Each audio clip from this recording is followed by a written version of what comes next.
Well, thank you very much. Please. This afternoon, I'll sign a proclamation declaring the month of May to be Older Americans Month. I don't know if I'm in that category. I have a feeling I am, but I feel good. And our country is making a lot of progress, Alex. I won't tell you that, making a lot of progress. As we honor the incredible contributions of our nation's seniors, we're here today to discuss the unprecedented steps that we're taking to protect our seniors from the virus. I'll also announce vital new actions to safeguard our nursing homes and most vulnerable citizens as we gradually and safely reopen our country, and it's very exciting to see what's happening. We're joined today by Secretary Alex Azar, thank you, Secretary Robert Wilkie, Robert, thank you very much, Administrator Seema Verma, thank you, great job, FEMA Administrator Pete Gaynor, and Chief of National Guard, Bureau General Joseph Lengal. Thanks also to Tennessee Governor Bill Lee, my friend. Thank you very much, Bill. Great job you're doing. It's great being with you, too. And many outstanding advocates for America's seniors who are here with us today. Thank you all very much. As we tragically have seen, the virus poses the greatest risk to older Americans. Together as one nation, we mourn for every precious life that has been lost, and there have been many.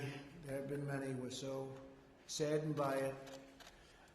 Through our aggressive actions and the devotion of our doctors and nurses, however, we have held our fatality rate far below hard-hit other countries such as Spain and Italy and United Kingdom and Sweden. We're way below other countries. We're deploying every tool, resource, and power at our disposal to protect our seniors and Americans of every age and background. Early on, we implemented life-saving travel restrictions and directed billions of dollars toward the development of therapies and vaccines, and that's moving along rapidly. We've moved at a speed that people are absolutely stunned to see. We accelerated treatments, including remdesivir, which is reportedly showing encouraging preliminary results. That was the very big story yesterday. It was announced by Gilead. In early March, my administration advised all nursing homes to suspend all medically unnecessary visits to help slow the spread and to protect our seniors, and especially in our nursing homes. They are having a hard time in those nursing homes. We took action to step up enforcement of infectious disease standards at nursing homes all across America. We also acted swiftly to secure our veterans' health care facilities and deployed hundreds of VA staff to help out in nursing homes nationwide. And we're being helped very greatly by the passage of all of the things that we got passed, Robert, especially choice, so that people can go and see their doctor when they have to, and especially our seniors. We provided nearly $1 billion in grants to support home-delivered meals, in home care, and other services that make it impossible for older people to just do what they want to do. We're helping older people with disabilities, and we're helping them to live independently. We dramatically expanded access to telehealth, a very big deal. For Medicare beneficiaries, the number of Medicare patients using telehealth has increased from roughly 11,000 a week to more than 650,000 people a week. So that's from 11,000 a week to 650,000. That's almost an impossible number to believe, right? But it's really something. They get used to it, and a lot of that's going to be staying with us long after this horrible scourge is gone. Medicare is also paying for labs to provide seniors with at-home testing when appropriate at zero cost to patients. We've ensured a ventilator for every patient who needs one. Nobody who's needed a ventilator has been without a ventilator. It's an incredible achievement. And we now have thousands and thousands of ventilators, and other countries are asking us for help, and we're helping other countries, allies, and some that aren't necessarily allies. But they're in big trouble, and we're helping other countries now with ventilators. You know, same thing with masks. We have millions and millions of masks. That was something 4 weeks ago was difficult, and now we have millions of masks coming in and already here. The federal government is also funding over 35,000 members of the National Guard to help states deliver critical supplies to nursing homes and to assist with disinfecting and testing. I'd like to ask General Lengal to please come up, say a few words about the work of the National Guard. It's been really fantastic. Thank you. General, please.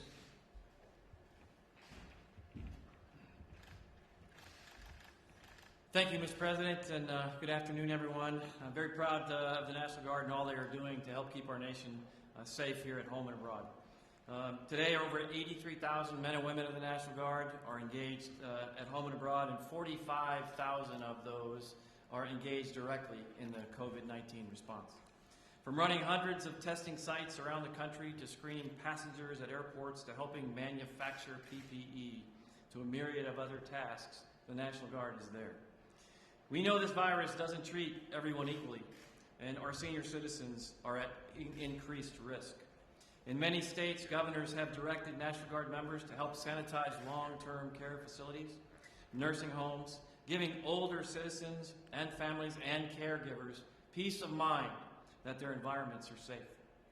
The Georgia National Guard, for instance, has sanitized over 700 nursing homes, and this has been replicated at many places around the nation and continues to grow. Additionally, food banks and homeless shelters. In normal times, these are often staffed by our volunteers. Many of them are elderly senior citizens here in America. Now, volunteering puts those great Americans at increased risk. So the National Guard is helping these Americans stay clear of this risk. And doing that, the National Guard is staffing many food banks across the nation where they need the need for food assistance is increasing across the nation as this virus continues to persist. The National Guard is a big part of our United States Army and our United States Air Force, and we're proud of that. But this role that we play here at home, in the homeland, under the command of the governors, in our states, is distinctly and uniquely National Guard business, and we're very proud of that. So, Mr. President, thank you. Thank you for the support that you give our military and the National Guard and all the men and women who serve. They are proud to serve our nation. Thank you for letting me talk about the Guard today. Thank you, sir. Thank you very much. That's great. 4 stars. That's a lot of stars. Very impressive. That's right, but that's okay. That's very impressive. You deserve them. I do want to say, you mentioned the word governor, and we've had a lot of great success in relationship with the governors. We've dealt with our governors very, very well.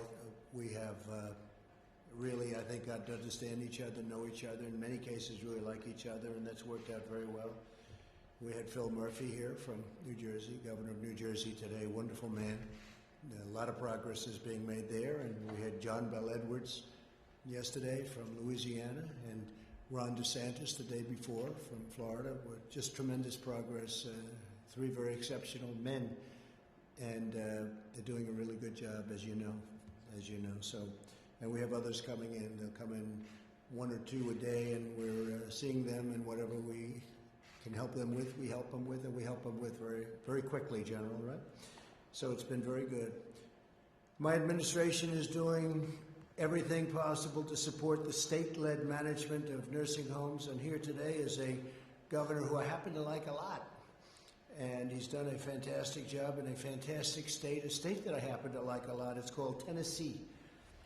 For some reason they like me. I haven't figured that out, but they like me in Tennessee, so that's good, Bill. Please come up. Governor Bill Lee, please.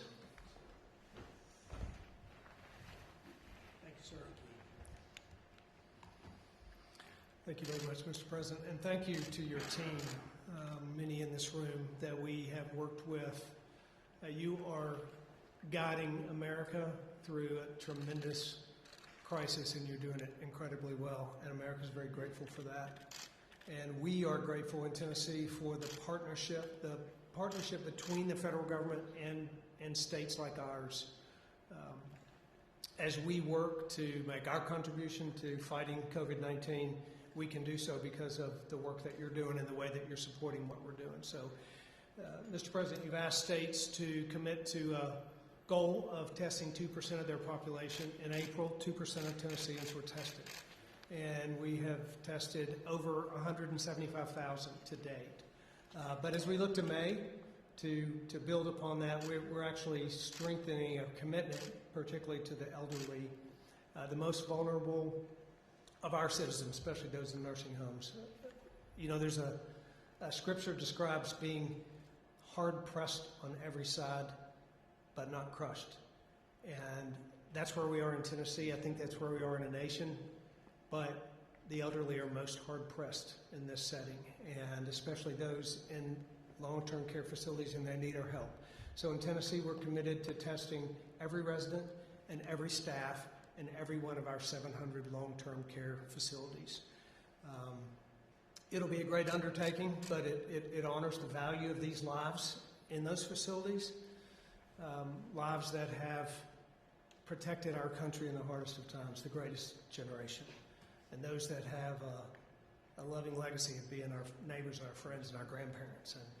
And it's time for us to protect them. And we should do so by pursuing social distancing, for example, in every way that we can with them. And the distance is sometimes a great gulf. I haven't hugged my own elderly mom in 8 weeks. But we're doing right by these citizens, and you're doing right by committing to these citizens to make certain that they that we do our personal part to make sure that they're safe, and while valuing our freedoms all at the same time. So while I think as a country we may be hard-pressed on many sides, we are not crushed, and we are grateful for your leadership and for this team's leadership, and particularly your commitment to the most vulnerable in our nation, and together we will get through this. Thank you very much, sir. Thank you, Bill. Thank you very much, Bill. Great governor, by the way. As we take steps to safely reopen our country, we must remain especially vigilant in sheltering the most vulnerable older Americans. To that end, today I have several important announcements. First, in addition to all of the supplies we've already distributed, FEMA will send supplemental shipments. And I have to tell you, Pete, what a job you've done. Everybody was at the last call with the governor. So many of the governors said, I want to thank him for calling. He called on Easter morning, and he's calling them all the time. And you call them on Sundays, and you call them every time, all the time. And I tell you, they really appreciated it. They really do. You've done a fantastic job. Pete Gaynor, FEMA. But FEMA will send supplemental shipments of personal protective equipment to all 15,400 Medicaid and Medicare certified nursing homes in America, right, Pete? Second, CMS is providing states with $81 million from the CARES Act to increase their inspections of nursing homes at this very critical time. We have to do that. We have to do that. It's a spot. It's a spot that we have to take care of. I guess you could call it a little bit of a weak spot, because things are happening at the nursing homes, and we're not happy about that. We don't want it to happen, so we're checking that out very carefully and very methodically. Third, this week we'll be finalizing a new rule requiring information about coronavirus cases in nursing homes to be reported directly to CDC, and testing data to be posted online so everyone gets to see it. This rule also requires nursing homes to report cases to residents and their family members. And finally, to ensure that our nursing homes are prepared for any future outbreaks, we're announcing the Coronavirus Commission for Safety and Quality in Nursing Homes. This commission will be composed of leading industry experts, doctors and scientists, resident and patient advocates, family members, infection and prevention control specialists, and state and local authorities. It's a big deal. The commission will convene in May and issue recommendations for further steps we can take to protect our nation's seniors. My administration will never waver in its relentless commitment to America's seniors.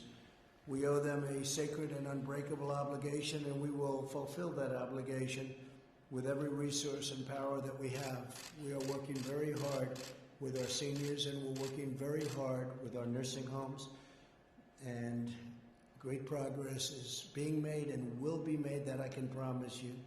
That's also why we are strongly protecting Medicare and Social Security. We will protect your Social Security. We will protect your Medicare. We will protect you as American citizens. And that goes even beyond seniors. We're protecting this country.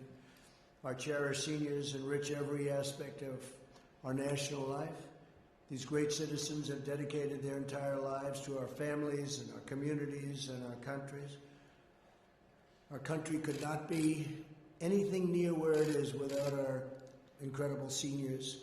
We'll show them the same love and loyalty they've shown us, and they've shown our nation every day of their lives. No effort will be spared to give America's seniors the care and support and devotion and love they have earned and that they deserve. In a few moments, I'll sign a proclamation designing a very special, we've designed a very special plan, and it's going to designate Older American Month. So this is Older Americans Month. But first, I'd like to ask Secretary Azar, Secretary Wilkie, Administrator Vermer, Administrator Gaynor to share what their department and agencies are doing to help our nation's seniors. So just come on up and maybe you could say a few words. And you've made a lot of progress. Come, Alex, why don't you start? Well, thank you, Mr. President, for your leadership during this pandemic and for the work you've done throughout your administration to protect older Americans. I'd also like to thank the older Americans and advocates we have here today, including those working hard at the state and local level. As the President described, during this pandemic, we have taken every possible effort to keep older Americans healthy and safe. In addition to our public health and healthcare efforts, President Trump has secured historic investments in programs that support older Americans and help them live independently. Over the past month, HHS has dispersed more than $1 billion in grants to aging and disability networks, which are state and local agencies, like a Council on Aging, that provide services for seniors living in the community. This is more than a 40% increase in the annual support that we provide to these critical organizations. Services that we support, they include delivered meals, like my grandmother used to get from Meals on Wheels, help with trips to the grocery store or the doctor, and assistance with chores in the home. Back in March, we put out $250 million in grants specifically for meals, including through Meals on Wheels. We've been pleased to see communities get creative with these funds. Some states are ensuring not only that the meals are getting to seniors, but that the meals are coming from local restaurants whose businesses are struggling. It's not just about meals and services. We also recognize that older Americans may be facing mental health challenges and feeling isolated. Florida's Aging Network, for instance, is combating social isolation by providing electronic tablets to nursing home residents to help them communicate with loved ones. We're also working to protect the rights of older Americans in accessing health care. Our Office for Civil Rights has been taking action to ensure that states and healthcare providers do not discriminate on the basis of disability or age in the allocation of medical care. We've already had 2 states remove such discriminatory policies from their triaging guidelines as a result of our Office for Civil Rights work. Finally, as the President and others mentioned, we've worked closely with states to ensure that they can test especially vulnerable populations like those living in nursing homes and those who care for them. This work to protect seniors and empower them will continue throughout the pandemic as we reopen our country and keep America's seniors as healthy and as independent as possible. Thank you all for what you do in this effort.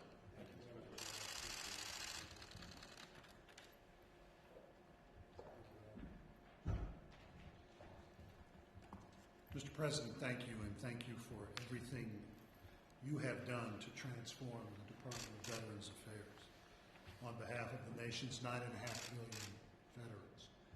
75 years ago, the men of the 28th Marine Regiment raised the American flag on Mount Suribachi.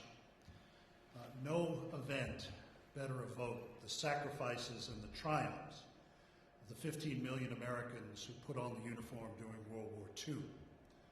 A few years after Iwo Jima, the soldiers of the United States 8th Army defended the Pusan perimeter, and Marines fought through and out of the Chosin Reservoir. Veterans of those terrible times are still with us today.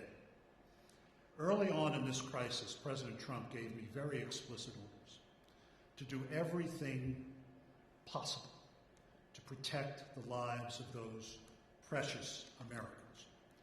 The Department of Veterans Affairs has 134 nursing homes, but more than half of the residents in those nursing homes fought in wars with battles with names like Guadalcanal and the Bulge and Inchon. Of the 78,000 residents in our nursing homes, we have tested all of them for the coronavirus. We have tested all of our staff in those nursing homes. Our infection rate is low. Many of our homes have few, if any, positive cases. But still, as the President noted, we had to make a very tough decision early on. After all of these veterans had gone through so much on the battlefield, we had to tell them at this stage in their lives that we were depriving them of the sustenance of their families and friends because we had to protect their lives. Because of the President's directions to me, we have been able to contain the virus in our nursing homes. And now we are taking those lessons that we've learned from VA across the country to protect patients across America. We are the federal experts in gerontology. We are helping 38 states and territories handle the surge of patients dealing with this virus with our partners, our great partners at FEMA, and even by direct action through the governors. Aiding America's elderly is central to all of our efforts. We deployed VA staff, as the President noted, to veterans' nursing homes owned and operated by the individual states. Early on, Governors Charlie Baker and Phil Murphy moved to protect their veterans, and they asked us for help.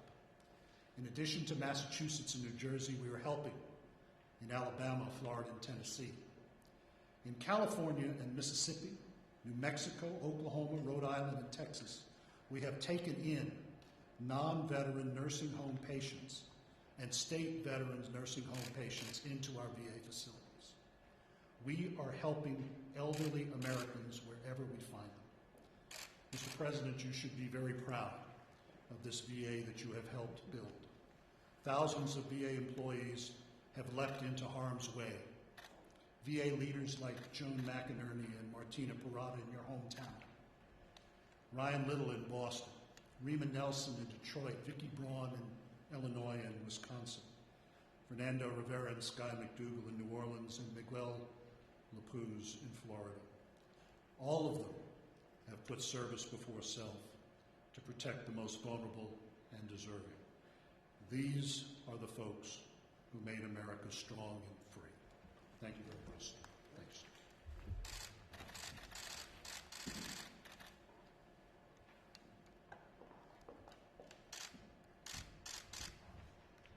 Thank you, Mr. President. And thank you for your commitment to the nation's seniors and to the Medicare program. You've been very clear with me since day one that you wanted to protect and strengthen the Medicare program. And under your leadership, our Medicare Advantage program is seeing premiums at a 13-year low, and in our Part D program, it's a 7-year low. But today I want to focus on nursing homes. In the scheme of life decisions, placing a loved one in a nursing home has to be one of the most difficult decisions. And when you make that decision, you want to know that you can stay connected with your loved one and that they're going to be safe and have the best quality of life. And that's why the decision to restrict visitation in nursing homes was a heartbreaking decision. And our thoughts and prayers are with the families and the patients during this very uncertain time. But the tragic reality is that the coronavirus seemed almost tailor-made to put major pressure on nursing homes. And countries across the world have struggled with their nursing home populations. But the President's early action around nursing homes has saved countless lives. And even before the coronavirus, we have been working on a strategy to improve quality in nursing homes. The strategy focused on quality, oversight, enforcement, and transparency for patients and their families so they understand exactly what's going on in nursing homes. about the conditions there, and reducing regulatory burdens so that nursing home providers can focus on providing care to their patients instead of paperwork. We've overhauled the entire survey system and implemented a common tool across the entire nation to ensure that our inspectors were being consistent, objective, and that's actually resulted in an increase in the number of fines. And we've updated our websites so that patients and their families have the latest information on the quality in a nursing home and making it very clear when nursing homes have had significant cases of abuse and neglect. And those improvements that we've made it possible when the coronavirus hit for us to take very rapid action on several fronts. We launched an unprecedented transparency effort, and that requires nursing homes to inform patients and families when there's an outbreak in the nursing home, and to also report that information directly to the CDC. And that's going to be important to our efforts around surveillance going forward as we reopen the country. And also, we increased reimbursement for labs so that they could do more testing in the nursing home. And that's going to be very critical, as I said before, to our monitoring and surveillance efforts. Also, starting in February, we issued a series of 9 guidance documents specific to coronavirus and controlling infections in nursing homes. And just for some perspective, normally these types of guidance documents can take months, sometimes years. But the CMS team worked days and nights and weekends to make sure we got this information in the hands of our nursing homes to do everything that we could to protect our vulnerable seniors. And we also host weekly calls with the nursing homes to help them implement our guidance. But federal action is just one part of the piece. States ultimately license nursing homes, and that's why we've been working with states to investigate outbreaks that have been going on and inspect nursing homes. And our guidance has called upon state and local leaders to support nursing homes in their efforts to control the coronavirus outbreaks. And I commend Governor Lee and governors across the nation that have implemented our guidance, whether it's cleaning their facilities, testing, and creating new COVID facilities. And that helps isolate patients that are sick and keeps other patients safe. And this work has been critical to keeping nursing home residents safe. And I'm pleased to announce that we are putting out new state grants to support state and local efforts to nursing homes. The President has been an advocate of this. He has asked for increased funding to inspect nursing homes every year in his budget, but this is the first time that Congress has provided this funding. And the money couldn't come at a more critical time when it'll be important to work with our state partners to ensure safety in our nursing homes. But the President has directed us to do more, and so as part of our Opening Up America efforts, we are going to oversee the Coronavirus Commission for Safety and Quality in Nursing Homes. And the Commission will comprehensively assess the response. It will identify best practices and also provide recommendations for how we go forward to protect our nursing home residents and make sure we are providing the best quality of life. And in closing, I want to speak directly to our nursing home residents, their caretakers, and their families. Your pain is our pain, and we are doing everything we can to support you. And to the healthcare workers on the front lines providing care and comfort to our nursing home residents, we thank you. And thank you, Mr. President, for your consistent leadership and unwavering support for our elderly citizens. Thank you. Insulin? That's right. Big deal. We're doing everything we can to lower the price of insulin for our seniors, and we'll have some great announcements coming up very soon to lower the price. Good news. Great news. Good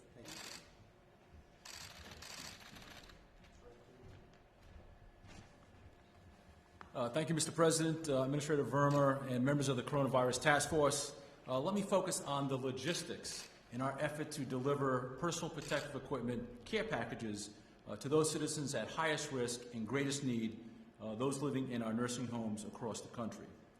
Thanks to the leadership of the President and the tremendous support of the White House Coronavirus Task Force, FEMA will deliver care packages containing 4 items of PPE to more than 15,000 Medicare, Medicaid certified nursing homes nationwide to include the District of Columbia, the Commonwealth of Puerto Rico, and Guam. Given the lack of availability of PPE necessary for healthcare workers providing support for nursing homes, we will provide a package or a kit containing a 7-day supply of eye protection, masks, gowns, and gloves to these 15-plus nursing homes.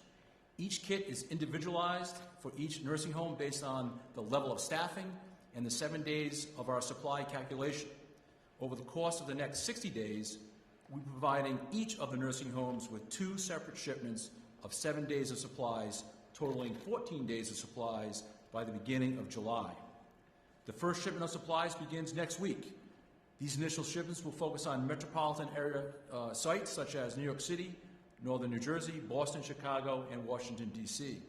The second shipment of supplies begins in early June. The goal is to have all supplies delivered no later than July 4th. Assisting us in this endeavor is Federal Resources, a small business based out of Stevensville, Maryland, who specializes in chem bio equipment support with focusing on kitting solutions for the Department of Defense. They will help us distribute the following PPE items: 608,000 pieces of eye protection, 6.9 million surgical masks, 6.4 million gowns, 31.4 million pairs of gloves. And finally, I would again like to extend my gratitude to the President for his leadership on this project, as well as to thank my fellow members of the White House Coronavirus Task Force and their continued partnership. Together, we have turned a critical demand for PPE for our seniors and frontline healthcare workers into reality. Thank you, sir.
Well, thank you very much, and if you'd like to have some questions maybe on this, and we might venture into different territory also, I think. John, please.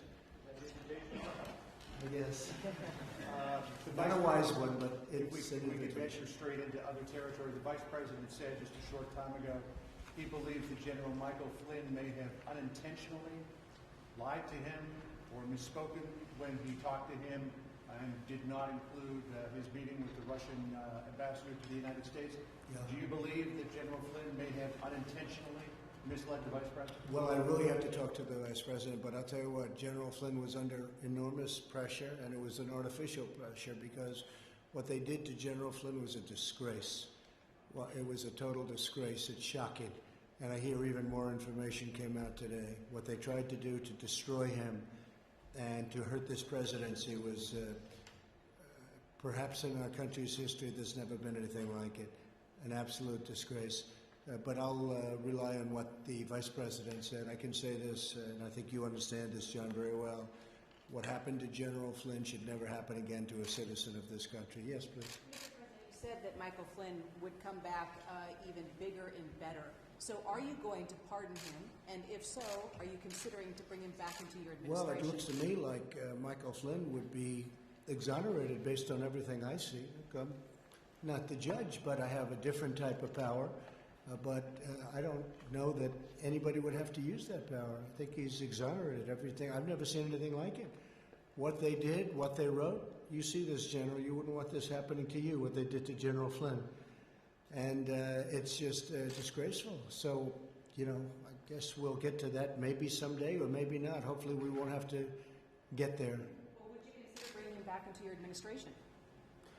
Well, I think he's a fine man. I think it's terrible what they did to him. It's something that nobody's asked me, but you're asking me for the first time. I would certainly consider it. Yeah, I would. I think he's a fine man. I think he's got a great family. He loves his son. I will tell you, his son was around a lot, and he loves his son, and as people generally do. And they did everything possible to destroy him. And he's still breathing very strongly, but they really hurt him very badly. Very, very unfair. Kristen? Quick follow. In what capacity? I do have a coronavirus-related question, but in what capacity would you bring him back? Well, we'd look. I mean, I'm not even. This is really the first time I've been asked the question, but I think he'll be fully exonerated one way or the other, and so certainly he'd be capable of coming back. He suffered greatly. I want to ask you about comments by your son-in-law. One of your top advisors, Jared Kushner, yesterday said that the government's response has been a, quote, great success story. Is that the right Can you tone? lift that up a little bit? Yes, no problem. Your son-in-law, one of your top advisors, Yes, Jared yeah. Kushner, yesterday said the government's response has been a, quote, great success story. Is that the right tone and message Well, it's at just a he's moment saying the when facts. people I are mean, still he's not dying? talking about other things that I talk about in my speech today, that I speak about all the time, and that's death. It's horrible that what this country's gone through and what the world has gone through, frankly. This is something that could have been contained at the original location, and I think it could have been contained relatively easily. China is a very sophisticated country, and they could have contained it. They were either unable to or they chose not to, and the world has suffered greatly. But what Jared was talking about, and what I talk about a lot, is no, I don't think anybody's done the job that we've done, other than at public relations, because the press just won't talk about the facts. We had a ventilator problem that was caused by the fact that we weren't left ventilators by a previous administration. The cupboards were bare, as I say often.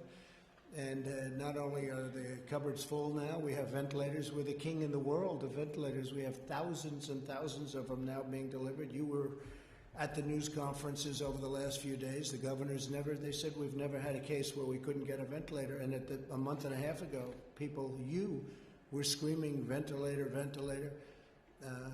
I'm just looking at the test numbers. We have more tests. We have given more tests in the high-quality tests than every other country combined. And I say it, the friend of mine, South Korea President Moon, called me. You know, they talk about South Korea, and they've done a really good job. But he said, what a job you've done. This is a much bigger country, you understand. He said, what a job you've done on testing. So the testing and the masks and all of the things, we've solved every problem. We solved it quickly. But to think that now we're giving thousands of ventilators to other countries, allies, and other than allies, to be honest, but we're helping other countries where people are dying because we have ventilators and nobody else does to this extent. And it's a great tribute. I mean, Deborah, we were talking about that before. Deborah Birx, Dr. Birx, has been fantastic. She's a fantastic person, a fantastic woman. And we talk about the things that we've done in a short period of time. I mean, all you heard about was ventilators. That's a hard thing. We energized factories that didn't build ventilators. They were building cars and other things, and now we're building thousands a week. And it's been very spectacular. It's been really spectacular. So, yeah, I don't think anybody's done a better job with testing, with ventilators, with all of the things that we've done. And our death totals, our numbers per million people are really very, very strong. We're very proud of the job we've done. We had very little to work with because the previous administration left us very little. Quick Please follow, go Mr. ahead. President. Mr. President. Go ahead. Why don't you go and then you go. Thank you, Mr. President. You signed that executive order this morning dealing with the counter-narcotics operations that you have going on in the Western Hemisphere right now. Why the need for more manpower? And do you think your government is any closer to the goal of having Nicolas Maduro leave office? Well, I need it and I sign it, and we do have executive orders, and they help us a lot, and they've helped us a very lot here. We also sign things having to do with production, as you know. I've used that very, very powerfully, the Act. And oftentimes I didn't have to use it. I just had to talk about it. No, I'm only signing when we want something, when we need additional manpower or brain power or whatever it is we're looking for at the time. But we've done things that I don't think anybody else has been able to do what we've done. And this is a big country, too. This is a very big country, as you know. And I'm very proud of the country. I'm very proud of the way they've stepped up. Now, things are opening. As an example, Governor Lee is doing a great job in opening up Tennessee, and he's opening it up rapidly and safely. I think he said to me 2 words, I think, about safe and rapid. And I think safe was the first one you mentioned, in all fairness, but it was safe and rapid. He's doing it quickly and safely, and Tennessee's a great story. But we have other governors, friends of both of ours, that are doing really a good job. I will say this, Governor Murphy and Governor Cuomo have a tougher situation because that's really a hotbed. It's a very, very dense area. People don't realize. I think New Jersey, believe it or not, is the single most dense area in the country. Who would think that? But the governor's done a terrific job, and Governor Cuomo, likewise, is working very, very hard and speaking to me all the time. And whenever we can help him, we do. And we're helping him, and he's helping his state. That's what he has to do. Thank you. How is the operation going, though? And do you feel, my second question was, do you feel you're any closer to having Nicolas Maduro in Venezuela? I think the operation's doing really well. I think that things are being discovered that you wouldn't have thought possible. The Abbott machine, Abbott Laboratories, a great scientific company. They came up with a machine that I would say 2 months ago nobody ever heard of this machine. And all of a sudden, boom, the people come into my office, they get tested. It takes them 5 minutes, and they feel very good. Some of them have never been tested. But these are, equipment and tests that nobody ever thought even possible 3 or 4 months ago are being used commonly now. I looked at the numbers, and we're over 6 million tests. And you add up everybody together, they don't have anywhere near that. So it's an incredible thing. And it would be great if the media could really portray it the way it is, because we've done some unbelievable work. And when somebody uses the word successful, I mean, it really has been successful. It's been very successful. But if you look at mortality and mortality rates, this country, it's a very sad thing to be talking about. Whoever thought you'd be talking about such a thing 2 months ago was impossible. All we talked about was the economy, how well it was going. But today we have to talk about that. Our country has really stepped up. Our generals have stepped up, and our admirals have stepped up. By the way, Admiral has done a fantastic job, as you know. We're very proud of everybody. This whole room has been very amazing. Okay, who's next? Mr. President, you have said that China is doing everything it can to make sure you don't get reelected. What specifically are they doing? Well, China doesn't want to see me elected, and the reason is that we're getting billions and billions of dollars, many billions of dollars a month from China. China never gave our country anything. China gave us nothing, not 10 cents. And whether it was Biden in charge of China, which was a joke because they ripped off our country for 8 years. And in all fairness to Biden and Obama, this went on long before they got into office. And you can go through many administrations until I came along. And then we signed a trade deal where they're supposed to buy, and they've been buying a lot, actually, but that now becomes secondary to what took place with the virus. The virus situation is just not acceptable.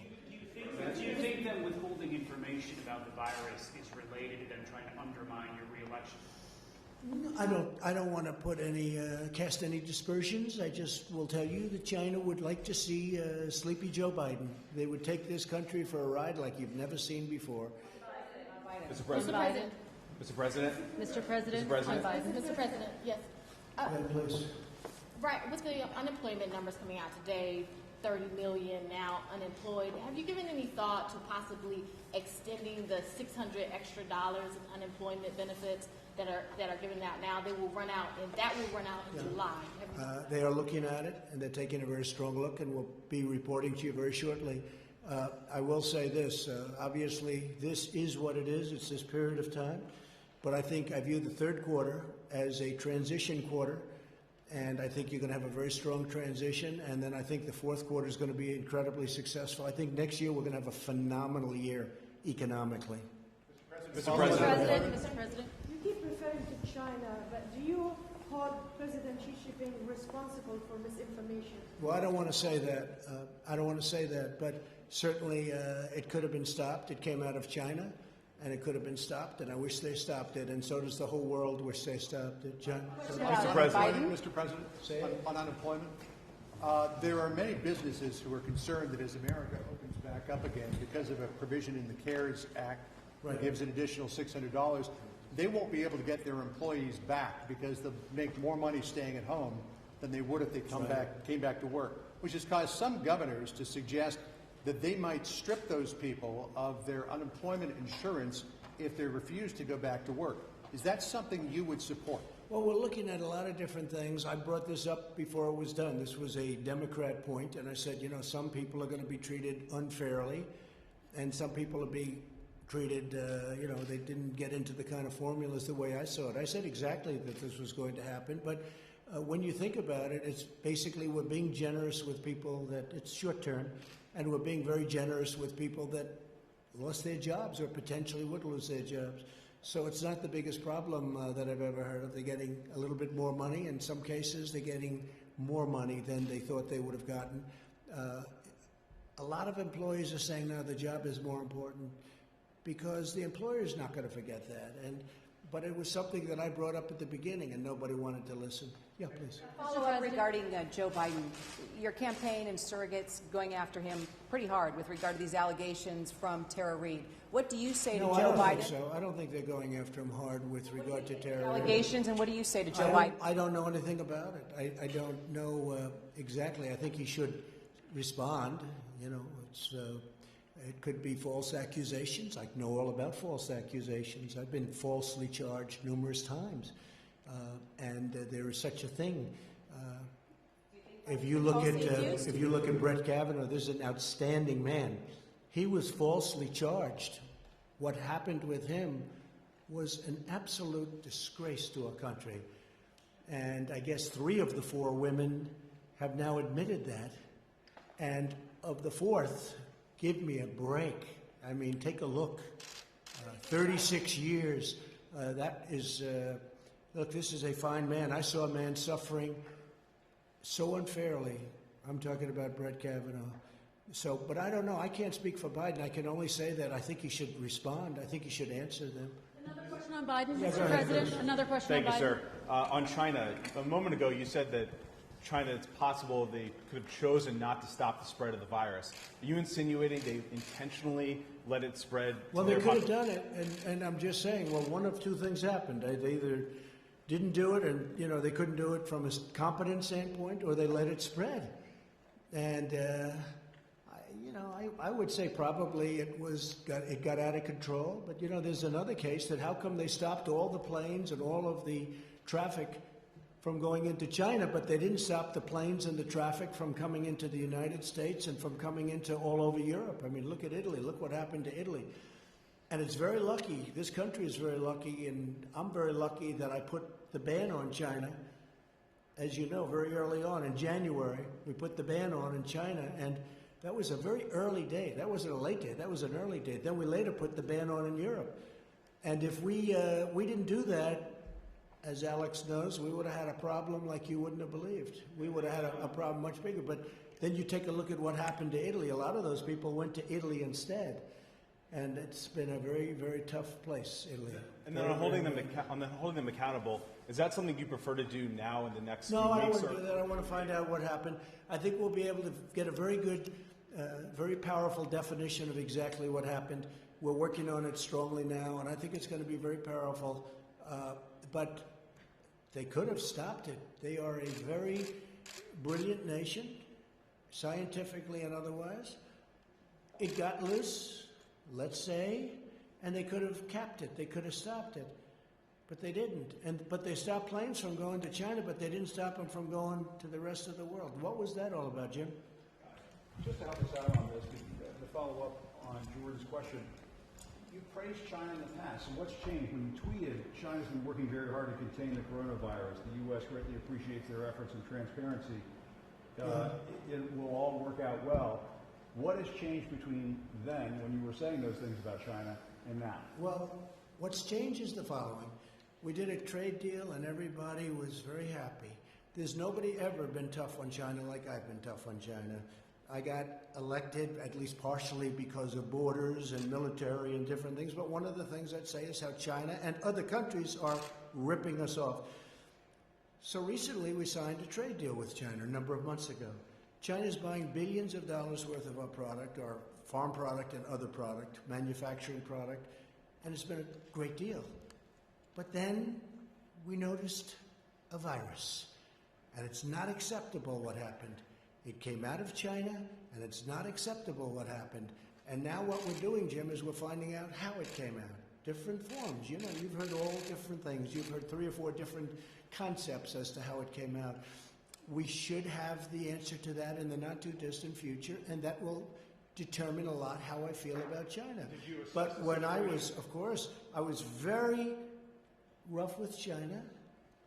I mean, Biden, as an example, the previous administration, they let China rip off this country like nobody's ever ripped off this country. Now, what I did is Jim, I took that and I made it into a great deal for our country. But after that, all of a sudden we heard there's a virus and a virus is coming in. That changes my mind very greatly. That's a whole different thing. So you can have good trade deals. That was earlier on, the trade deal. I made the trade deal earlier on. And it's a great deal. We're taking in billions and billions of dollars of money in different forms, including the fact that we have a 25% tariff on $250 billion. It's a tremendous amount of money. Some of that money I've given to the farmers because they were targeted by China. And I gave $12 billion, I gave $16 billion, and this year we're going to be giving approximately $19 billion to the farmers. Was President Xi misleading you? Well, something happened. I don't say misleading or not. I'll let you know that. I mean, I'll be able to give you that answer at some point in the hopefully not too distant future. But I will tell you, you take a look at what happened to this world. A month and a half, 2 months ago, we had the strongest economy in the history of the world, and all of a sudden I have to close the economy, I have to close the country. So we've had tremendous death and tremendous sorrow, sadness, and nobody's ever seen anything like it. And so have most of the countries of the world. Think of that, most of the countries. 184, you tell me, it's probably low right now, because I've been saying 184 countries. They've suffered tremendously. It's something that is going to have to be dealt with. Mr. President, on the issue of loss, Vice President Biden has said you should lower the White House flag to half-mast. Are you going to do that? And are you thinking about leading the nation in a moment of mourning? Said that. I mean, I would not mind doing that. I would say not only the White House flag, we could do that. In fact, it's something that I will be talking about later. We have a meeting on various things. That's one of the topics, and we're going to bring that up. So I think lowering the flags would be something very appropriate. Are you thinking about leading the country, though, in a moment of mourning for all of the lives lost, the more than 60,000 people? Of course I am. I don't think anybody can feel any worse than I do about all of the death and destruction that's so needless. Nobody. But I also have to make sure that we handle the situation well. Nobody's thinking about it more. Nobody has spent more time late in the evening thinking about what's happened to this country in a short period of time.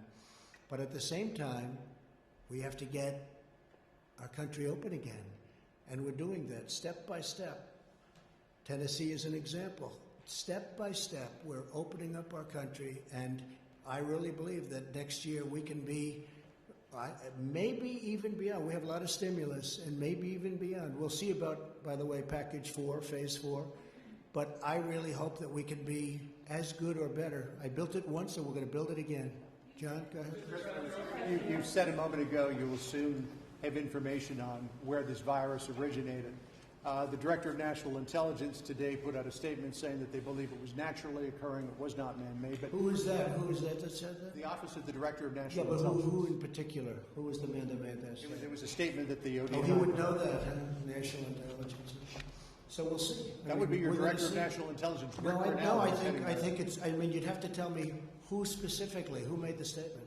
The statement was just put out under the office of the Okay, ODNI. we'll see. I mean, I have to see the statement. I just haven't seen it. But the question I had was, have you seen anything at this point? Because we're looking at that, John, separately from. Correct.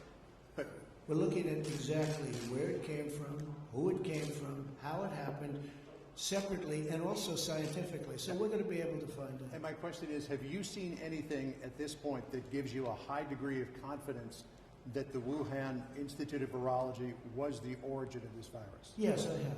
Yes, I have. And I think that the World Health Organization should be ashamed of themselves because they're like the public relations agency for China. And this country pays them almost $500 million a year, and China pays them $38 million a year. And whether it's a lot or more, it doesn't matter. It's still, they shouldn't be making excuses when people make horrible mistakes, especially mistakes that are causing hundreds of thousands of people around the world to die. I think the World Health Organization should be ashamed of themselves. Tuesday you suggested withholding federal aid from jurisdictions that are sanctuary cities. How serious is that consideration? Are you just... Well, I have the right to do that, but sanctuary cities, especially at a time like this, that's a very dangerous thing. Our law enforcement hates it. They hate it. We want safe cities. We want sanctuary, but we want sanctuary for our citizens. And we don't want sanctuary for criminals that came into our country illegally, and they have big records and records. I won't go into the type of crimes, but the crimes are the ultimate in evil in many cases. No, we don't want them to have sanctuary in our country. We want to have strong borders. Look, I say it again, we want to have strong borders. I've been saying this for a long time, and I think people are agreeing with me. I really do. I think people are agreeing with me. The Democrats want to have open borders where people just come in. And you're not only talking about coming in from a crime standpoint, you're now talking about coming in with not only the disease that we happen to be talking about so much lately, but other diseases. And they want to have open borders. They want people to pour into our country from who knows where they come. No, we're not doing that. We have a very strong border now, our southern border. And every day it gets stronger because we're building miles a day of very, very powerful wall. And that's a great thing for our country. That's so important for our country. And very few people are arguing with it. Yeah, please. Mr. President, you often describe this fight against the virus as a war. How do you define victory?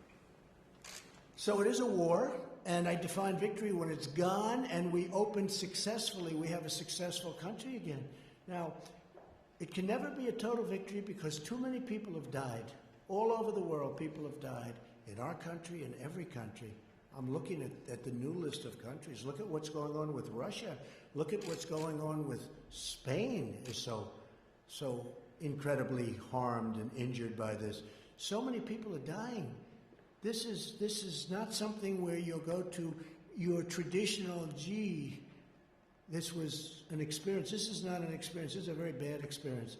But what I want is we want the virus gone, and we want to have a vibrant economy. We want people back. We don't want people necessarily sitting like these incredible people in front of me, where they're sitting 6 feet apart. Instead, I want our country back. I want people to go, out and see football games and baseball games and basketball and hockey and golf and all of these sports, and not worry about getting sick and violently ill. One of the things that was very interesting, you probably saw it, we put it out before though, was Sweden, and you compared the deaths in Sweden to Denmark and Finland and Norway, and I hate to say it, but the deaths are very, very substantially higher in Sweden because they've used that as an example. Brazil is very high if you look at what's gone on, the graphically very, very high, very straight up almost, right, Deborah? Very straight up. A friend of mine, great gentleman, president of Brazil, he's really a friend of mine, he's a great man, but they're having a hard time. They're going herd. Sweden went herd. But when they say herd, it's really, in Sweden in particular, the bars you can't go to, certain areas you can't go to. A lot of the people are saying, well, the prime minister doesn't have to say stay in your apartment, stay in your house. They're staying there. They're not leaving.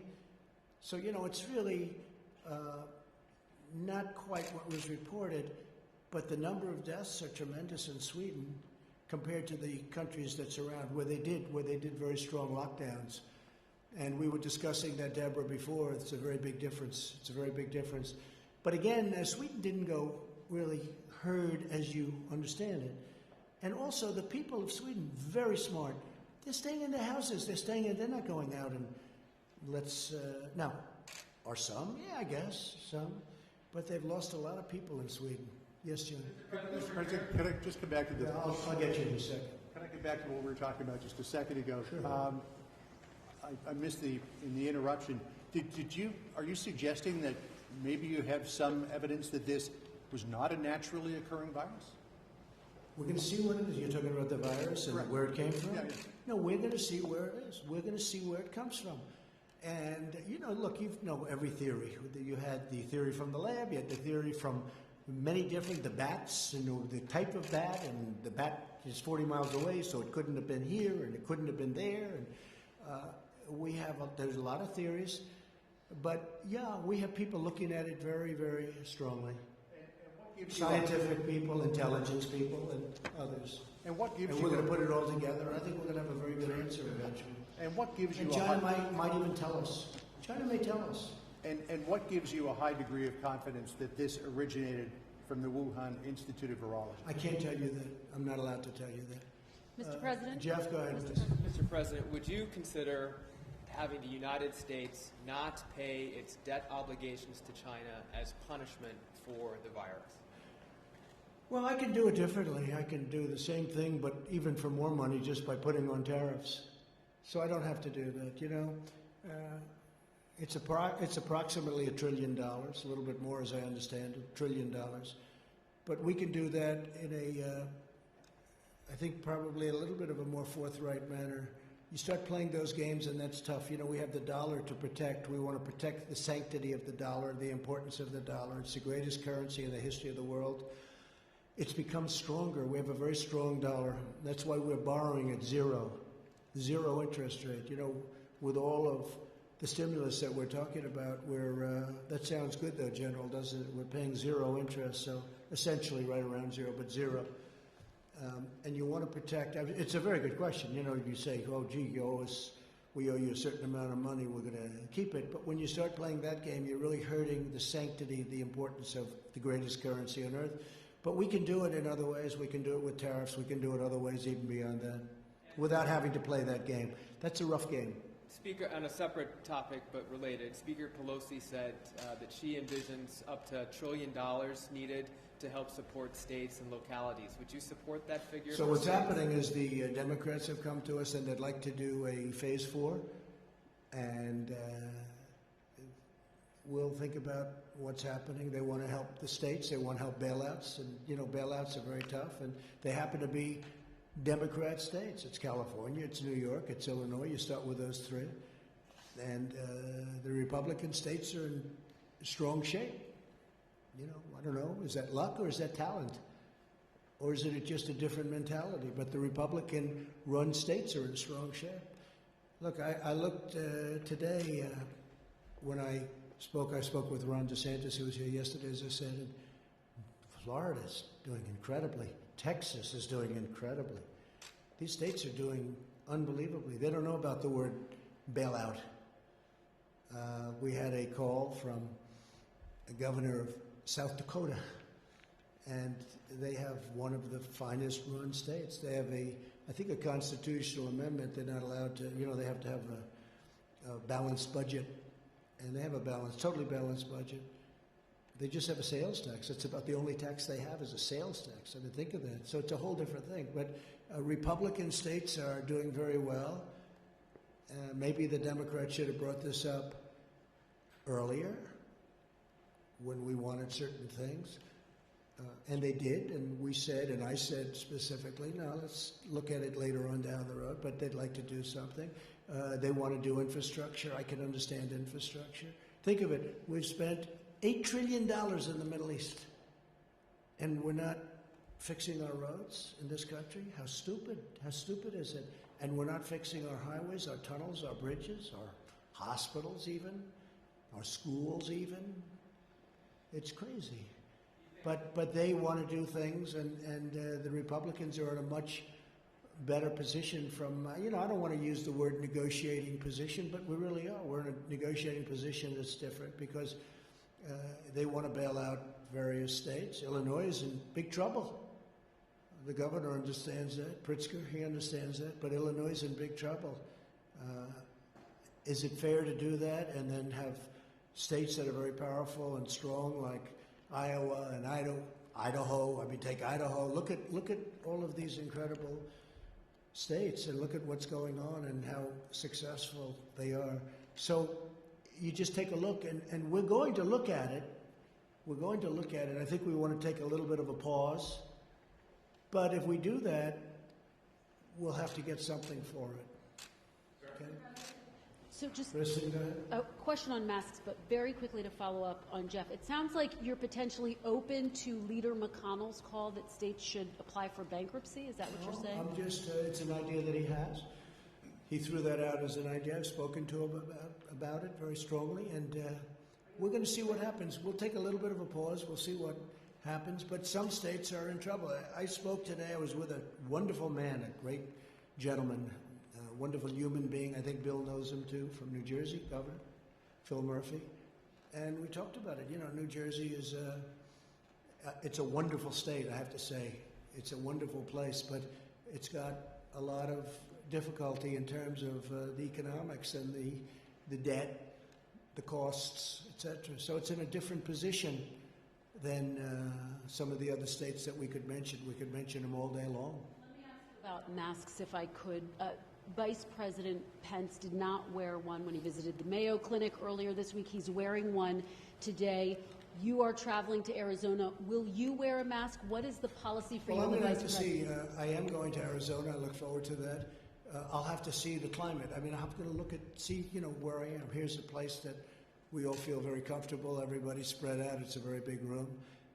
But as far as where I'm going in Arizona, I'm going to have to look at the climate. I'd have no problem wearing a mask. I don't know. I'm supposed to make a speech. I just don't know. Should I speak in a mask? You're going to have to tell me if that's politically correct. I don't know. If it is, I'll speak in a mask. But I'm going to be making a speech in Arizona. I look forward to it. And depending on the conditions, I would have no problem wearing a mask. We have millions of masks now. We have masks coming in that it was another thing. I mean, it was very hard to get masks. We now have, and we're making millions and millions of masks. They're opening plants, and it's been incredible. Change your position because Go ahead, The chairman of the Federal Reserve has said that the economic recovery is going to be long and slow. You have said that it's going to bounce back quickly. What do you know that he doesn't know? Well, I didn't hear what he said. I can only tell you that I see it. I think it's going to be a transition quarter, the third quarter. I think the fourth quarter is going to be very good, and I think next year is going to be fantastic because of the stimulus.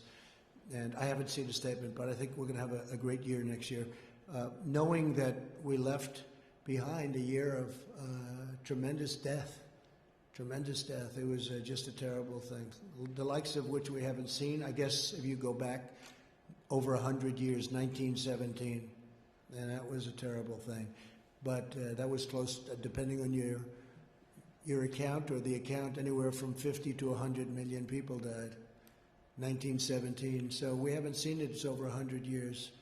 And so understanding that was terrible. I think that next year from an economic standpoint, I mean, look at the stock market. People are amazed. The stock market's at over 24,000. Well, it was at 29,000. It's 24,000 now. Is that even possible considering what we've gone through? Because people are very smart. These people are very brilliant, and they look and they see a great future. The other thing, the dollar is very strong. So when we go out and do stimulus packages, we're oversubscribed at zero. Think of it. You get your money back at zero. It's a pretty incredible thing. The euro's having a hard time, and it's much smaller. The dollar has really become, the dollar is king, and the dollar's at a position now. It's just it's a very powerful thing, the dollar. Other currencies are in big trouble. They're really in big trouble, whereas the dollar is very powerful, very strong. So the good part about that is if you do go out and if we do want to do stimulus or whatever we want to do, we're borrowing at zero and the dollar is very strong. Okay, Jim? Yeah. Jim? Getting back to what John was asking about the possibility that this virus came out of a lab in China, are you insisting, or would you insist on China allowing U.S. investigators into that lab to make sure? I don't want to go into that. We're going to see. So far, I think John has been trying to be, or at least they seem to be trying to be somewhat transparent with us, but we're going to find out. You'll be learning in the not too distant future. But it's a terrible thing that happened. Whether they made a mistake, or whether it started off as a mistake and then they made another one, or did somebody do something on purpose? Say, hey, I don't understand how how people weren't allowed into the rest of China, but they were allowed into the rest of the world. That's a hard question for them to answer. Yeah, please, go ahead. Mr. President, on Kim Jong-un, have you got an update on his condition and whether he is alive or dead? Well, I understand what's going on, and I just can't talk about Kim Jong-un right now. I just hope everything is going to be fine. But I do understand the situation very well. Please.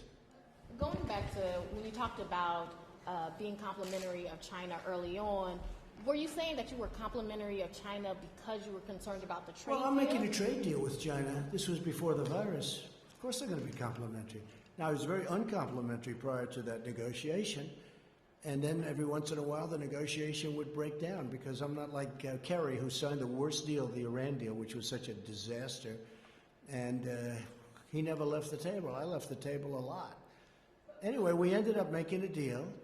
And of course, during the course of the deal, I was both complimentary and very uncomplimentary. But the bottom line is we ended up making a deal before the virus came. And I was very happy with the deal. But then later on, that was superseded by a virus that should not have happened. Well, I just want to thank you all very much, and we'll see you probably tomorrow sometime. Thank you very much.